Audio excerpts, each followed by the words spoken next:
Happy Sunday sa ating mga kapwa negosyente. Talagang napakabilis ng araw dahil just like that, September na. Ano-ano kayang mga negosyo ang papatok sa BER months?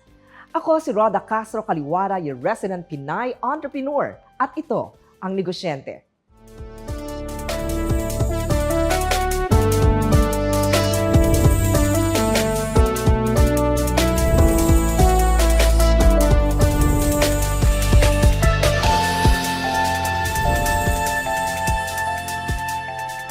Being a mom already comes with its many challenges. Pero paano kapag isa ka ring established career woman? Pakinggan natin ang naiibang kwento ni Lita sa Mompreneur. From Tokyo, Japan to Pampanga, Pampanga to Quezon City, we're so grateful at dinayo pa rin tayo ng ating special guest sa araw na to. Pero bago ang lahat, welcome sa ating segment na Mompreneur, where we invite moms who not only manage their households, but also their business. Welcome to the show. Ang ating guest po ngayong araw po na ito ay napaka-inspiring at napaka-exciting ng kanyang backstory. Welcome to the show, Miss Lita Manalastas Watanabe. Thank you. Maraming salamat. Thank you very much. Share with us a bit about your family. Yes, I have one son. I had him as a single mom. So I had to be a father and a mother to him, juggling my career at the same time. But there were a lot of moments of guilt. But children, I think they feel kung ano talaga yung love mo. So when I read some books, it said there, it's not the number of hours you share with your children, but the quality time. So my son knows that when I'm not home yet, I'm still working at the office. And later on, he wrote me a letter saying, now I understand. Parang, pag wala ka ma, you're really working for me. Minsan, I was overseas. Binigyan ko siya ng pera. Anak, meron namang restaurant sa ground floor and everything. Okay ka lang. Sabi niya, yes ma. Siguro mga 12 siya. Tapos, pagbalik ko, I came back one day earlier. Nakita ko sa floor, yung canned goods baga. Napaiyak ako, no? Yung parang, this boy I don't know why he didn't like probably to eat outside or what. Pero ang tipid-tipid ng bata na yan hanggang ngayon. So, he saw that from me maybe. Yun ba yung turning point? Kaya medyo nag-slow down ka? In a sense, nag-umpisa yung mga guilt, maraming guilt. Pero, nakikita mong mahal na mahal ka niya. Tapos, yun nga, I never socialized. I really didn't have any boyfriends. I didn't have any intention to get married. No social life? Yeah, nothing. It's all work. And I work 6 days a week without pay for the extra day. But I like working, actually. But I had to also prove myself. I was very young, and I was a woman in Japan. I was a Filipina, that's worse. Because during my time, Filipinos, ang image natin is nagtatrabaho sa mga nightclubs. Wala namang masama doon, you know. They really work so hard for their families. And there was one Japanese who said, oh, you Filipinas, you're all prostitutes. Sabi ko, so what? You work in nightclubs, what do you buy from your salary? Mga brand goods, di ba? Kami, we feed our families. Sabi ko, sino ang mas magandang, di ba? Purpose. Yeah, At purpose, intention. correct. I promised my son that I'm going to spend time with him. So I decided I'm going to resign from PNB after my European assignment. So nagtatype ako ng resignation letter. Tapos ang isesend ko na sa bagong presidente ng PNB, biglang nag-block yung screen.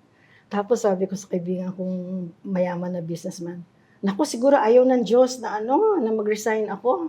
Sabi niya, bulok lang computer mo. Tapos labas na naman ako, nagdasal naman ako. I always pray for something. Banggit mo na rin lang, Miss Lita, yung pagninegosyo. So from employment, you went into business. And can you tell us more about the business? Yes, actually, I didn't plan that na magbi-business ako. As I said, I wanted to retire in the US already. Maybe I don't know where I will go or what I'll do. So, set up na lang ako. But I didn't have the money. I mean, I was thinking, 1.5 million ng kapital ng PNB noon, 1.5 lang. Si Metrobank, 3. Kasi there are only 2 banks that can set up in Japan on reciprocity basis kasi yan. So, I was in Europe. Sabi ng aming abogado, why you Filipinos? You just, parang your employees. Why, look at the Chinese. Ang daming Chinese sa Italy. So you were challenged? Yes. Sabi niya, bakit hindi kayo maging business people? Sabi ko, the Chinese, they help each other. Bibit-bitin. Tayo mga Pilipino, nagkakaingitan pa tayo pag tumataas yung isa. Parang hindi tayo happy. Kung I'm very happy if I see someone really get successful, no? At na-experience mo yan? Oo. Tapos, sabi ko, ano kaya? So I called my lawyer. Sabi ko, I want to set up a company. I'm going to do remittance. Tapos sabi niya, umuwi ka. Hindi, sabi ko, I promise my son, I'll stay 1 month. I'll stay here for 1 month. Then sabi niya, hindi tayo makaset up. No, set it up. You use your lawyer, one of them siya owner, iba-buy out ko lang siya. That happened. No? So in other words, kailangan ka ding medyo innovative. No? Kasi I had to do a compromise decision. I promised my son. Tapos I called my friend here. He's one of the 40 richest Filipino businessmen. Well, Filipinos in the Philippines. Sabi ko, mag-invest ka naman kahit konti lang. Sabi niya, ano bang nangyari sa punta mo doon sa Rotterdam? Kasi nagkukwento ako sa kanya. 300,000. I'll match it. Di may 600,000 na ako. Sabi ko, pwede na. Then I thought of involving all the OFWs. I was pencil pushing. Sabi ko, 1,000 of my former PMB employees will follow me. At least 1,000. I will not try to get them. That's just unfair to PNB. But sabi ko, I'm sure they will join me pag nakita nilang meron ako remittance company. Excuse me. Pagkatapos nun, 1,000 times 100,000 yen, which is easy for them, 100,000, will be $1 million. But everybody follows me. Kung saan ako mag-set up ng branch, kung nga sa Nagoya, same building, different floor. Roppongi near the embassy, ganun din. Sinundan ako ng Metro Remit, no? So, sinusundan ka ng competition. Akala nila ako yung pinakamagaling. Akala nila, hindi naman, sa tingin ko hindi. Pero I was the first one. Yeah. First Filipino to get that license. At ako lang babae. Miss Lita, napaka-accomplished and successful business person ka. And at the same time, sabay ang pagiging napaka-responsible and loving mother mo. Ay, talaga. Inspirasyon. Sabay at mahirap yon. Di ba? Mahirap yon. Pero what inspires you to keep going? Bakit ka ganon? Pursige? Now really is just to return back. Especially to our OFWs. Kasi sila naman ang nagsweldo sa akin. Really turned out well. Pang-closing lang, Miss Lita. I don't want to bring back the guilt, no, na na-feel mo noon. Pero baka pwede mong i-share yung parang konting nung letter ng anak mo when he was a kid. Sinabi niya kasi, sa sulat na I understand, sabi niya, na ang busy-busy mo. Tapos, pero I remember, sabi niya, pati yung pagtatampo ko sa'yo, you were very patient with me. You carried me in the train, sabi niya, na napakabigat ko noon. Now, I'll be the one to carry you. I'll be the one to take care of you. And sabi niya, whatever it is na sinasabi noon, Ma, sabi niya, no, you've done everything and I love you as you are. One of the best mompreneurs I have met. Miss Lita Manalastas Watanabe. Yes, thank maraming salamat sa iyo. Thank you very much. Lita. Sana Thank you. wag kayong madi-discourage. Just continue and pray. Thank you. As mothers, we have our fair share of regrets. That's normal. Ang importante, ibinibigay natin ang lahat ng ating makakaya para sa ating mga anak. More than 25 years running in the Philippines, ang naiibang paaralan na itinayo ni Dr. Joy Abaquin. Hi, I'm Dr. Joy Canon Abaquin. I'm fondly known as Teacher Joy. I am the founding directress of the Multiple Intelligence International School. We have educational services for children from 2 years old all the way up to senior high school. So what is the multiple intelligence theory? It's basically a cognitive theory that believes that all people, in fact, all children are smart. So growing up in an environment where only the top 10% of a class is normally called intelligent or smart, the multiple intelligence theory actually is such an empowering theory for parents and educators to believe that every child has their own unique set of intelligences and that they all have their unique strengths and potential. So, you might be wondering, ano-ano ba ang 8 smarts na ito? Okay, they are word smart or linguistic intelligence, logical math or number smart. These 2 intelligences are typically the ones that are celebrated and really developed in traditional schools. But there are 6 other intelligences that are equally important to make children future ready. And what are these other intelligences? So there is picture smart or spatial intelligence. So these are the future architects. There is nature smart, which are the future scientists. There is body smart, our people in theater, performing arts, and sports. There is music smart, of course, people in the music industry. And my 2 favorite intelligences are what we call the personal intelligences, which is the interpersonal intelligence or the people smart. I think we really, really need to develop a lot of people to be leaders. And the last is the intrapersonal intelligence or self-smart, so that we can develop future psychologists, philosophers, and people who really are very much self-aware. Kasi lalo na now na the world is very specialized and we want our kids to grow up to be globally competitive. And if you think about it, each child will be happiest when they are fulfilling their purpose by finding out what their real strengths are. Encouraging our children to learn about social issues that they want to solve. We want them to learn about being a global citizen. We want them to learn about the sustainability, the environment. These are issues that more than just memorizing something in the textbook, right? And do an A on in the test. Of course, they can do that. They will have the rigor for that. Pero yung why, bakit, diba? Para saan? These are key questions that we ask ourselves as teachers every day. I ask myself every day, no? Of course, I had to shift, from just being a teacher to a school owner. So, owning a business, well, school is technically not really a typical business, but at the end of the day, you will really need to be able to establish it as a very good organization with a very good culture. Okay? So I think yung very first start, there are two heads that you need to wear, no? The first is the business owner head. So you need to be able to make sure that you have the proper licenses, no? That you are properly registered, that you comply with the Department of Education. So multiple intelligence international school, aside from the DepEd, we are part of the Council of International Schools. So I have compliance for that as well, no? Then of course you identify your place, where you want, what is your target population, okay? But more than the 4 P's of business, no? Ang pinakamahalaga is your why. No? You have to have a very clear mission and vision. So to anyone who really wants to establish a school, napaka-importante nun, no? Kasi buhay to ng bata, no? So it is something that will impact the child for the rest of their life. Lalo na po, I'm an early childhood educator, and I know that 90% of the brain is established by 5.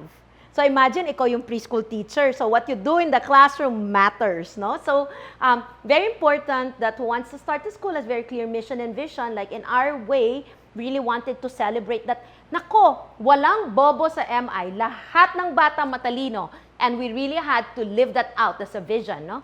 And then aside from your vision, you have to have your stakeholders. You have to have teachers who believe in the same vision, that they will also celebrate these children every day with kindness and patience in the classroom, and they want all of the children to bloom, right? So you have to have your teachers, and then of course you want to have a sustainable model.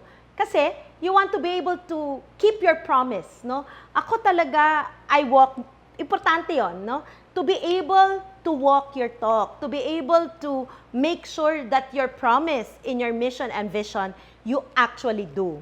Sa kanyang desisyon na magtayo ng innovative school, marami ng buhay at pamilya ang natulungan ni Dr. Joy. So inspiring, di ba? May mga tanong ka ba tungkol sa pagsisimula ng negosyo? Mga eksperto ang tutulong at sasagot sa iyo. Dito sa NegoSHEnte, Sagot Kita.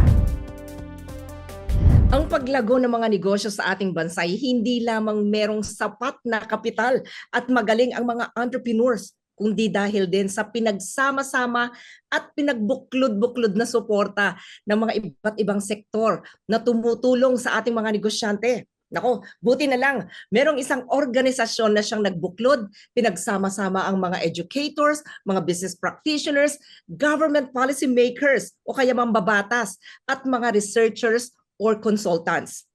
Kasama natin sa araw nito ang clinical professor ng AIM at presidente ng ICSB or International Council for Small Businesses. Eric, welcome sa ating segment na Sagot Kita. Ano nga ba ang primary objective ng International Council for Small Businesses at paano ito nakakatulong sa ating mga maliliit na negosyo? Meron bang mentorship na nangyayari? Accessible ba to sa kahit kanino? Magandang araw, Sis Roda, at maraming salamat sa pag-anyaya sa akin dito sa iyong programang NegoSHEnte. Sa larangan ng pagninegosyo, so yung iba-ibang sangay ng ating negosyo gaya ng sa finance, sa marketing, sa HR. So meron tayong mga subject matter experts or mentor na maaaring gumabay sa ating mga tagapakinig o sa ating mga entrepreneur. Ang ICSB ay pag tinatawag natin, International Council for Small Business. So ang mga miyembro dito hindi lamang small businesses, ngunit tinatawag nating big brothers and sisters.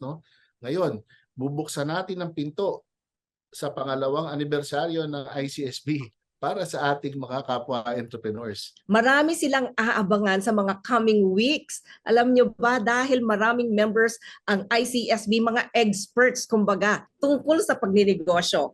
Prof. Eric, your chance to invite every single entrepreneur to join the advocacy na meron ang International Council for Small Businesses. Ayan, tama-tama sis. So inaanyayahan ko lahat ng nanonood at tagapakinig ng NegoSHEnte program. Abangan niyo po ang mga susunod na episodes, At darating po dito sa programang ito ang ating mga kasamahan sa ICSB na magbibigay ng leksyon patungo sa mga number 1. Pag-opportunity scanning. Alam mo yung mga entrepreneur, maraming idea pero kailangan malaman nila ano ba yung tamang idea na pwede nilang pasukin. Pangalawa, ano yung produktong bagay sa merkado. So mayroong magsasalta tungkol sa product development.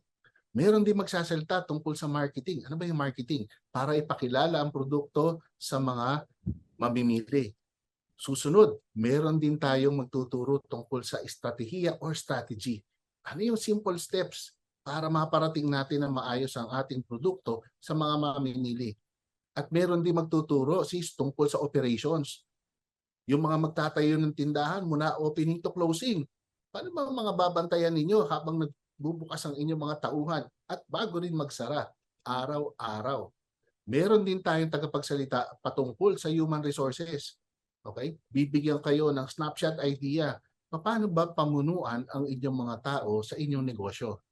At isa sa pinaka-importante, ang accounting at ang finance. Siyempre, sis, di ba? Ang pera, importante. Kailangan maturuan natin sila ng kung paano ang kahalagahan ng tamang pag-ingat ng pera sa negosyo.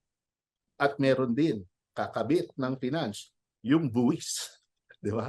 Alam ko, masakit sa tenga yung tax. Pero alam nyo, tungkulin natin yan bilang mamamayan. Di ba, sis? So, meron din tayo magtuturo tungkol sa taxation. So, isang pakete, sis, ang hatid sa inyo ng mga miyembro ng ICSB. Abangan po ninyo at malapit na. Parating na po ang ating mga kasama. So, ang ibig sabihin noon, sa ilang weeks pa lang, tapos nyo ang masteral degree ng entrepreneurship. Maraming salamat sa iyo, Professor Eric Caeg. Thank you for your time at maraming salamat sa iyo. God bless you. Maraming salamat, Sis Roda, at mabuhay ang NegoSHEnte. Sa bawat negosyo, may buhay na nababago.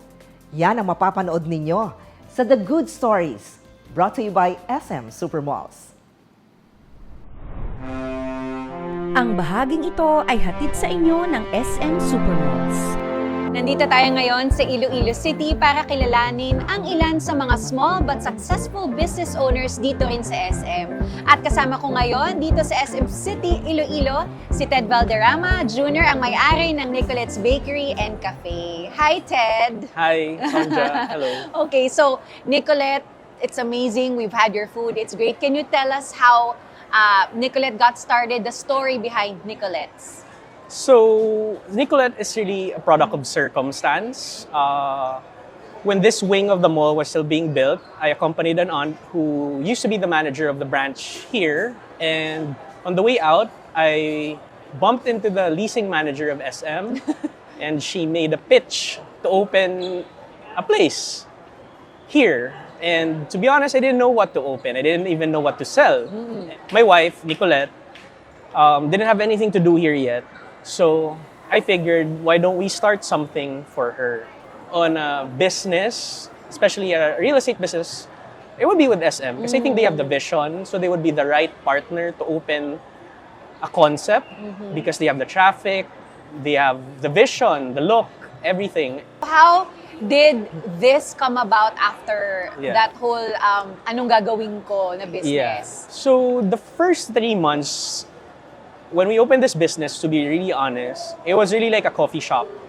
And it really failed as a coffee shop. As a matter of fact, we were just simply breaking even. And so I would go to work and then I realized, parang who else would know what they want except my customers? Yeah. There were some people who said, you have pasta, it's so weird, you don't have pizza, you don't have rice. So on the fly, I developed a pizza crust. We're known to have a really good pizza crust here. We use a baguette crust, so it comes out really crunchy, crusty, and it gives a different feel, experience to the pizza. And I think that's one of our unique selling points, and slowly we really thrived. As a matter of fact, my best seller here for the pasta is the seafood marinara. It was a customer who pitched that idea to me, and then on the fly also I created 3 different recipes with her feedback, because she used to be a flight stewardess for the Emirates, and now it's my best-selling product here. I love it. So parang listening to the customers allowed you to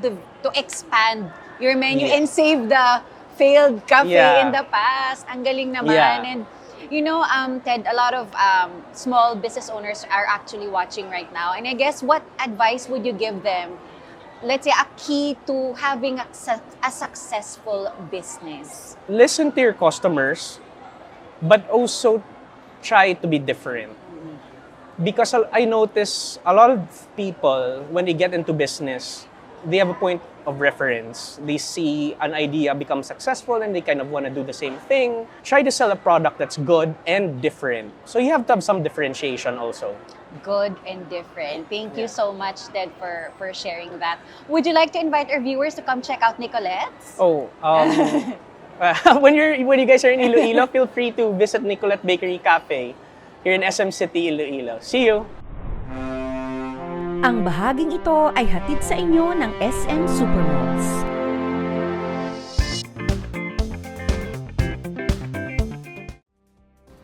Ang pagsisimula at pagpapalago ng negosyo, kailangan ng commitment. Kaya naman saludo kami sa mga nakilala nating mga negosyante sa hapon na ito.